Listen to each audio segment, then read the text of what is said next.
water's just eerily calm. Beautiful, but it looks like glass, it looks like a piece of art. The watercolour painting. Hello sailors! Today we leave Fowey for Falmouth, where we have the worst fish and chips in the world, before moving around Lizard Point to a stunning little anchorage. But first, dolphins! There! There's a big school of them. They must be hunting. There's some over there as well.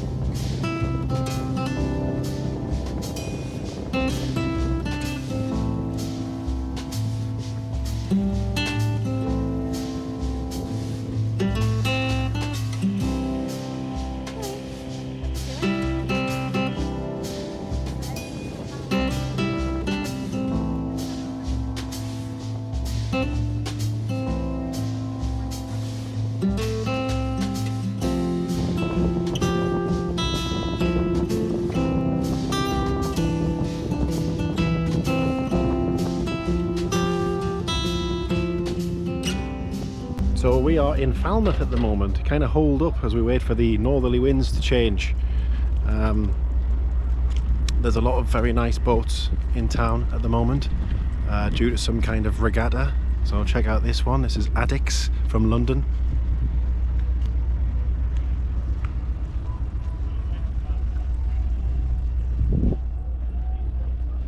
I have no idea how much a boat costs like this, but I guess if you have to ask, then you can't afford it. But it is literally completely spectacular. Looks like they've got a professional crew on it, and I wouldn't like to do the varnishing because I imagine that would take thousands of hours a year. But crikey, I mean, what a boat. I'll have to have a look it up on the internet later on, see what the crack is. Then we've got these newer kind of boats down here as well. This is one called Bill and Me from London. Kind of like a newer, kind of large super yacht. I think if it was by itself on the quay, it would be like the Pride, but there are so many other boats here at the moment that it kind of looks a bit tame in comparison, even though it's an epic vessel in itself. And then we've got Catalina from White Bay, which again is a cracker. So that is Catalina from the bow. Unreal. 2 anchors. It's got a Genoa and an inner forestay with another sail on it. It's got a mizzen sail on the back. Just incredible. These must cost, I don't know, 10 mil, 15, 20 mil, who knows? Crazy money. And in the next episode of Boat Spotters, we have this Dutch boat, all wooden, Tempest Fugit. Absolutely gorgeous.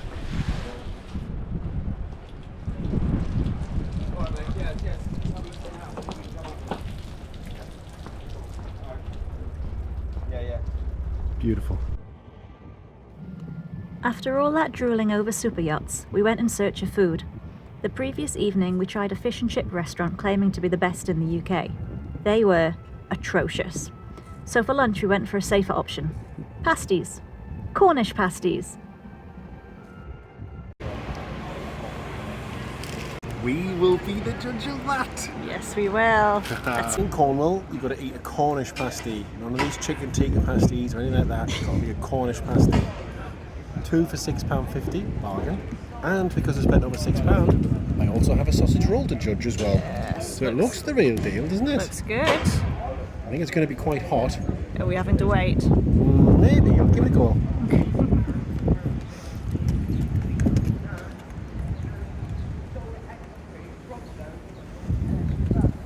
Sorry about that.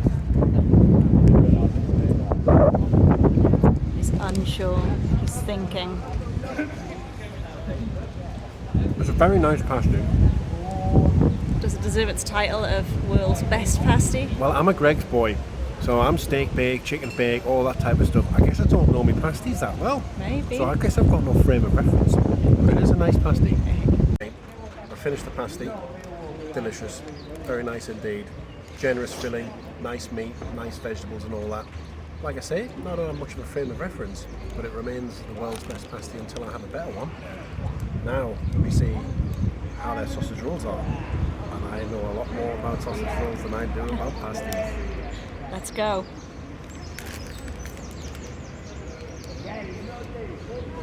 Oh, oh, Oh. oh, That was unexpected. oh, beautiful. Far better than the Greg sausage roll, that. Really? And it was free. Well then, you can't beat that, can you? Scenic route, yes please. Well, the scenic route sign wasn't lying. This is Falmouth and a little beach which is actually made of sand rather than shingle, which is nice. In the far distance there, right in the middle of the picture, you can see Lizard Point, our next major headland that we need to get around. And today it looks really calm. There's not a lot of wind, but further east there's nothing but northerlies, and we've got 24 hours of sailing to do, and we'd rather not do that with the wind straight at us and the tide going opposite, because wind over tide equals Rough ride. rough ride. Isn't that right, Yui? Rough ride. I mean, there are worse places to be stuck for a week. It's 21 degrees and it will be for the next week. So we should be able to get a nice tan. Far down in the distance, there are actually people on a British beach sunbathing. And I think they're going to be quite successful because it's bloody boiling. Be nice.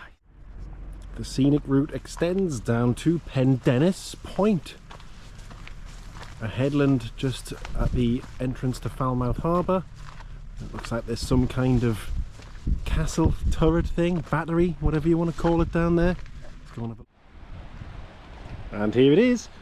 In days gone by, this battery would have had cannon on it and people ready to fire them at any French or any other nasty ships coming along, trying to get into Falmouth Harbour, trying to take our goods, trying to take our women, trying to take anything.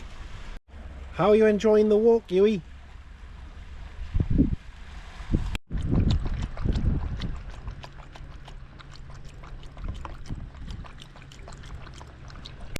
Always amazes me when you see rocks on a beach. They look like sedimentary rocks, but somehow they end up on their side. Probably down to earth movements or something like that. I can't really remember geography.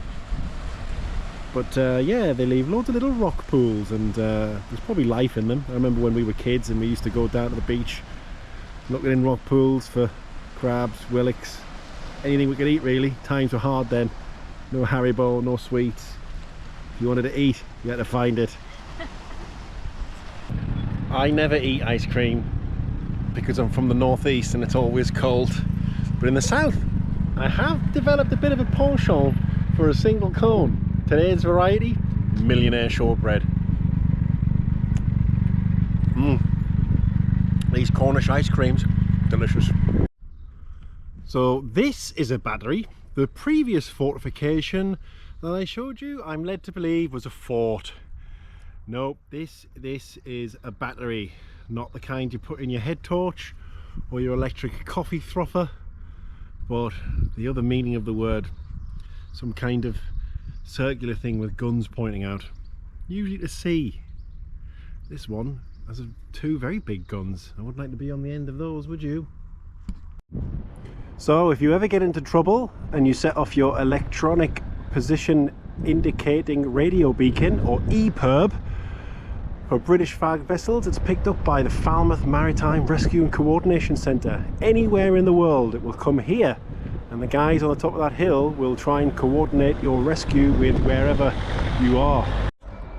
Falmouth Coast Guard are obviously surprisingly based in Falmouth, the most southwesterly Coast Guard station in the country, and serving most of the coast of Cornwall, giving it the largest search and rescue area in Western Europe, 660,000 square miles. These guys go out in all weathers, whatever the emergency, and they're all volunteers as well. Absolute heroes. Hopefully we never meet one in anger.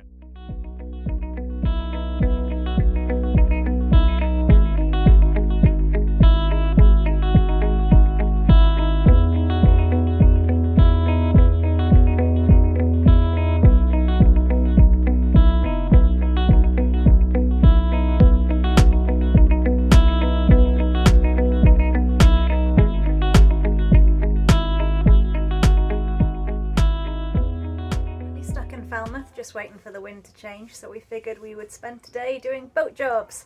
So number 1, I've made our Mayday and Pan card. 2, I finally finished the netting on the starboard side, much neater. For 3, we are going to clean all the stainless steel. It's going to be so shiny. We're using good old barkeeper's friend, so we've just gone over everything with a nice light coating. We're going to leave it for a while and then start polishing. And while I scrub and rinse and polish, Madam just supervises and sunbathes. Yui, hello, you having fun? Good girl.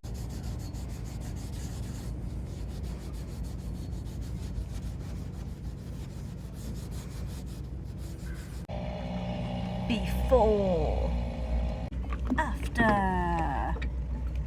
Not quite perfect, we've got little bits here and here, but as George St. Pierre says, progress, not perfection.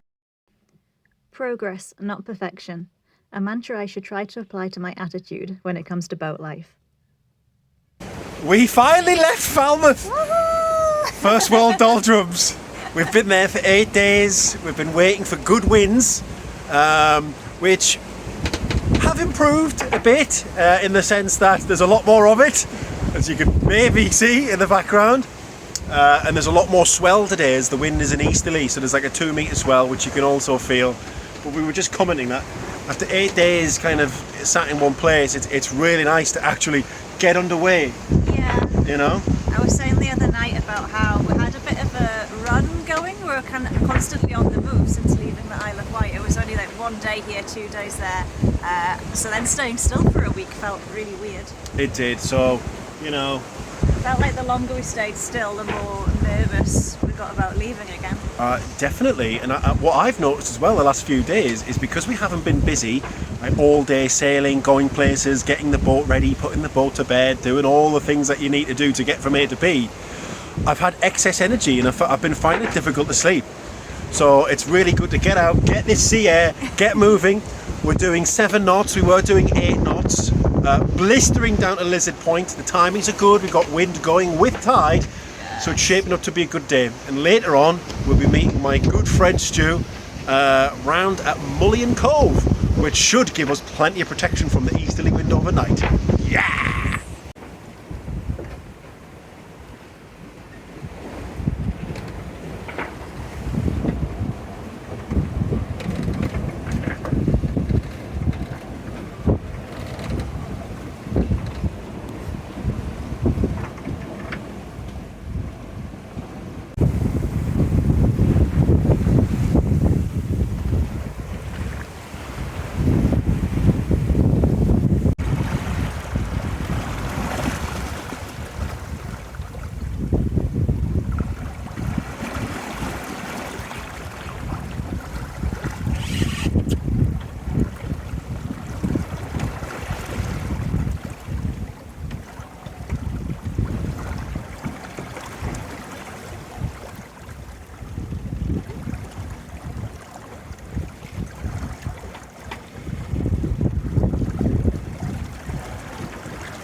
my friends before I left wished us fair winds and following seas. We've got 20 knots of wind from behind us, it's a fair wind, and the swell is a 2-metre swell and it is behind us, so it's a following sea. So today we've got fair winds and following seas, which is great because we're passing Lizard Point, a really infamous headland on the south coast, and our last headland that we'll negotiate on through the English Channel before we get to Land's End, which I've just seen. I can see Land's End in the distance, so I'm quite excited about that. We've done 19.3 miles, nautical miles, in 2 hours and 50 minutes, so we've been making good speed. That included a lot of faffing around in Portsmouth Harbour, getting the sails up and stuff in confined spaces, or in Falmouth, sorry. But it was good to do it there, because once we got out the safety of the harbour, the swell really kicked in, and getting all the sails up to the correct reefing point, correct sail tension, etc. in the harbour, even in the confined space, was a lot easier than doing it out at sea. So we've got about 8 nautical miles left, so about an hour and 10 this speed before we get to Mullion Cove. Oh, I'm hoping it's so much more sheltered around there. It should be a lot more sheltered. And the thing is, the camera just does not get the waves. It never does. Like, It never does. Oh, it just looks really flat and calm through the camera, and then you get these big waves that we're surfing down that just look huge to us. Yeah, this looks awesome. But to be fair, it does look as though it's flattened out a little bit.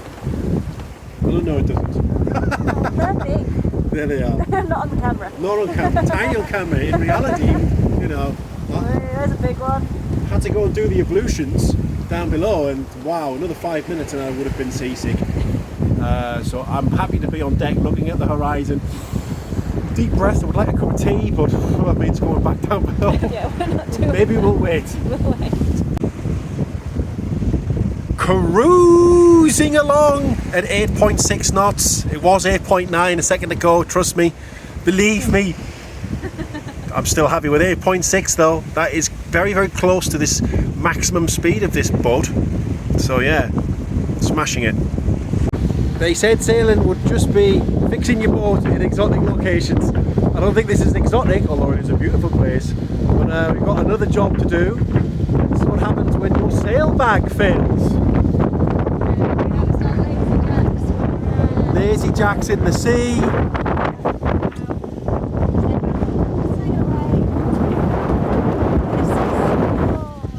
So yeah, that's a job to do when we once we get anchored up here in Mullion Cove.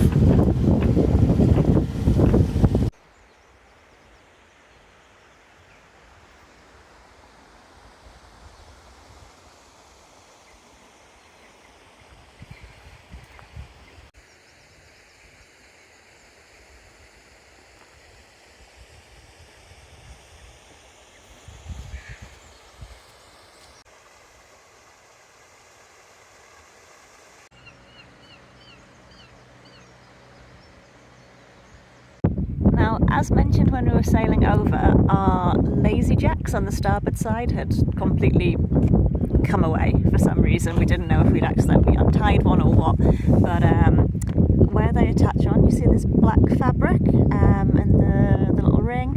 What had happened is the black fabric further along on the sail bag had come away from the sail bag. We think these are original. For one thing, the zip doesn't work and stuff, so we're going to need a new one. But because that had come away, the whole thing had like pulled off. It wasn't in any danger. It wasn't dragging in the water or like gonna foul the prop or anything. But it was a bit untidy. So when we got back and we dropped the mainsail, and I literally just dropped the mainsail rather than lower it gently, kind of just piled in there, and Rob did the usual thing of going forward, grabbing the head of the sail and kind of pulling the remainder down because it doesn't all come down, tied it off at the cleat, and that was as we were coming into the cove to anchor. But just before we were ready to anchor, there was a bit of a gust of a wind, so even though the head of the sail was pulled down, this all just billowed out into some massive parachute, which we had to very quickly deal with, which is where Uncle Walter's string came in handy. Uncle Walter gave us a huge bit of string before we head off, and we've been using it for all sorts of stuff, of plumb lines and extra fender lines. But yes, we have tidied it up, it is all away, and we did it in good time and managed to get anchored with no drama. and that was our little adventure on the way in. Always keeping you on your toes. That's what you want. And after all that fun and games, we got the boat ready, and our friend Stu and his dog Ben came to see us. And Yui, who is a typical old grouchy terrier who doesn't really make friends, actually liked Ben. I think she kind of misses him now that he's gone.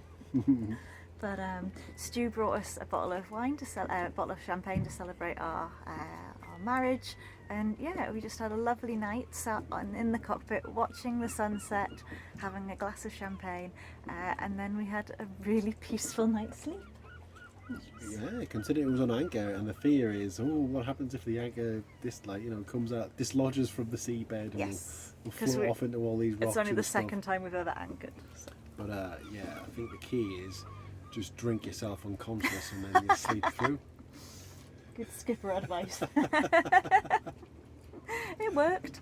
And then this evening we're going to watch another lovely sunset by the looks of it. It's really calmed down. It was blowing a complete hoolie earlier. 30 knots, really whistling through. But I guess good on the upside, good that it shows you that if you get anchored properly, that our ground tackle is really sufficient for the boat size. It's not often you're anchored in like 30 knots of wind, and I nearly got blown overboard actually. You did. I was just going up to the bow, and a gust came through, and honestly I nearly got blown overboard. That's how strong the wind was. Yes. So I learned from that as well. So yeah, confidence in the ground tackle. So it should be a peaceful night tonight as well, I hope. It should be. It's going to be gorgeous.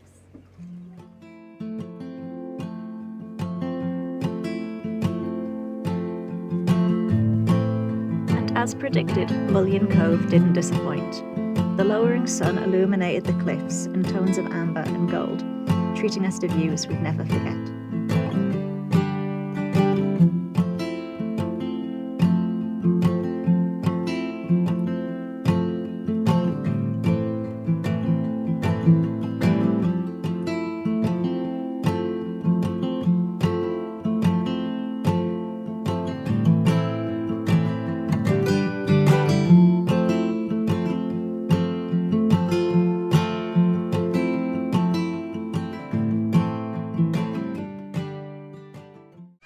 Ta-da! We're not wet.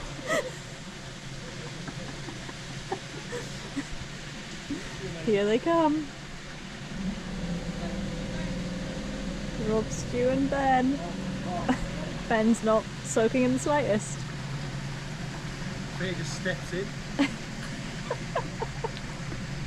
Door-to-door service. Really good.